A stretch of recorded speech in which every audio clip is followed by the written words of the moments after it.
आज कोई पूछ रहा था, गुरुजी एक बात बताओ, आप हमेशा कहते हो सारी समस्या का हल एक लोटा जल। आपने सबको शंकर जी के मंदिर में जल देना, जल चढ़ाना प्रारंभ करवा दिया। इसका मतलब क्या है? इसका सही सारतत्व क्या है? इसका सही उद्देश्य क्या है? इसका सही उद्देश्य है जगत गुरु शंकराचार्य, जिन्होंने एक बार भिक्षा मांगते मांगते जगत गुरु शंकराचार्य जी अपने शिष्यों के साथ एक दरवाजे पर पहुंच गए और जगत गुरु शंकराचार्य जी ने दरवाजे पर पहुंचकर आवाज लगाकर कहा, माता भिक्षाम दे।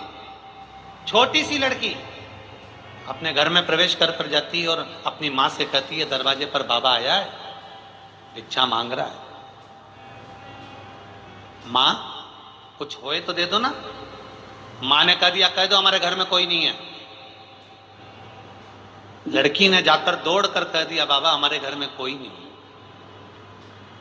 जगत गुरु शंकराचार्य जी ने कहा, बेटी कुछ तो दे दो। बेटी अंदर गई, मां वो तो जा ही नहीं रहा, बाबा कह रहे कुछ तो दे दो। कह देना हमारे यहां कुछ भी नहीं है। जगत गुरु शंकराचार्य जी ने भिक्षा मांगी और बेटी ने जाकर कह दिया, हमारे यहां कुछ भी नहीं है। जगत गुरु शंकराचार्य जी ने कहा, बेटा कुछ तो दे दो। बाबा कुछ भी नहीं है, तुम कैसे देंगे? जगत गुरु शंकराचार्य जी ने कहा, बेटा एक काम करो, अपने घर की झाड़ू लगाओ, कचरा ही दे दो। झाड़ू लगाकर बेटी ने कचरा इकट्ठा करा और जगत गुरु शंकराचार्य जी की झोली में डाल दिया। जगत गुरु शंकराचार्य जी उस झोली को लेकर आगे गए, उन्होंने कचरे को फेंक दिया। शिष्य ने कहा, गुरुजी ये कचरा लाने से कौन सा फायदा था? जगत गुरु शंकराचार्य जी ने कहा,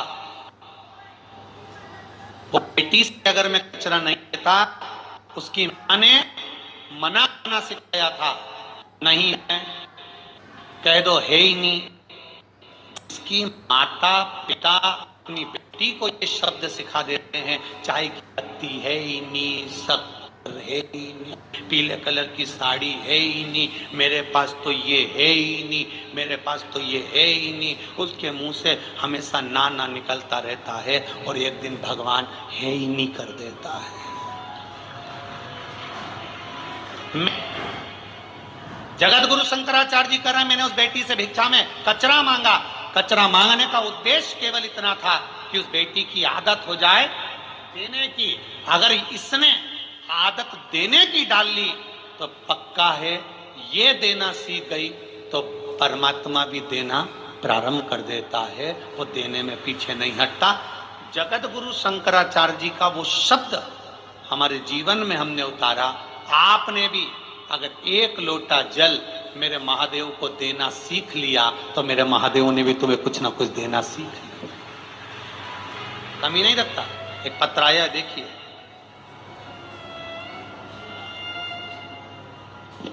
पत्र तो बहुत है पर इतना पढ़ा नहीं है।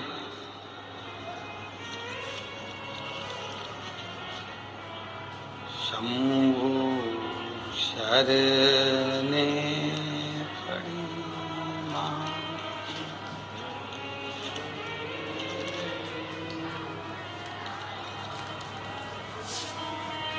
दया करी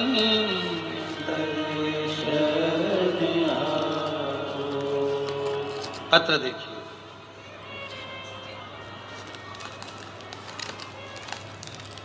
मेरा नाम शिवम धाकड़ है, सन ऑफ श्री राम नारायण जी धाकड़ है। मैं उदयपुरा जिला रायसेन मध्य प्रदेश का निवासी हूँ।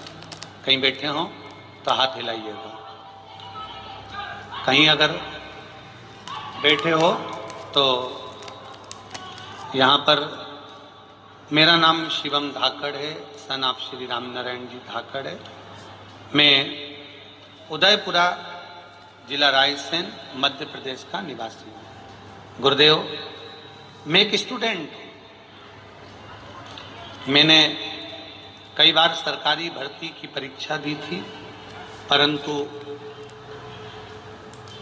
कई बार कहीं आधा या एक नंबर से प्रतीक्षा सूची में रह जाता था।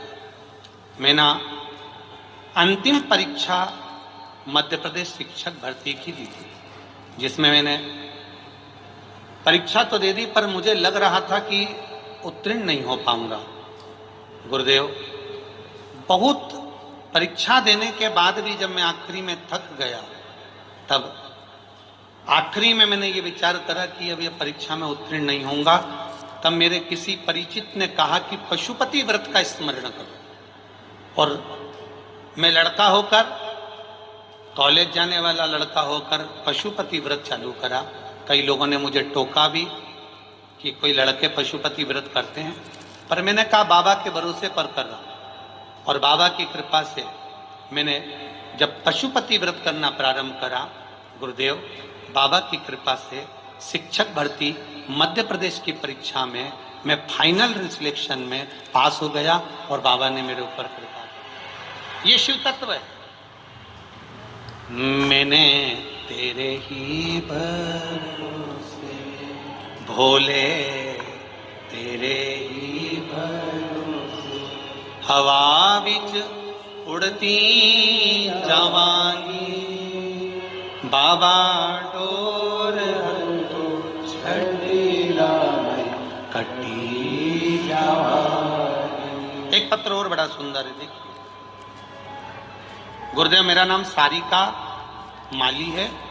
मैं गांव तलोदा, जिला नंदुरबार, महाराष्ट्र से आई हूँ। कहीं बैठी हो तो हाथ हिलाइएगा, कहीं अगर बैठी हो तो हाथ हिलाइएगा। मैं सारिका माली हूँ, गांव तलोदा, जिला नंदुरबार, महाराष्ट्र से हूँ। गुरुदेव, मेरा भाई पिछले 24 साल से एक सरकारी दफ्तर में साफ सफाई का काम बिना पगार के करता था। वहां के ऑफिसर उसे हमेशा यह कहते थे कि तेरा पगार हम करवा देंगे, परंतु उसका 24 साल से कोई पगार नहीं मिला था। फिर टीवी के माध्यम से शिव महापुराण की कथा सुनी। एक दिन कथा में पशुपति व्रत के बारे में आपने सुनाया। जैसे ही उस व्रत के बारे में आपने बताया, मैंने अपने भैया को बताया, उसने व्रत करा। पहला ही सोमवार था और बाबा की कृपा से उसी ऑफिस में उसकी सरकारी नौकरी लग गई और 24 साल का उसका वेतन भी उसको दिया गया। ये शिव तत्व, ये शंकर शंभू।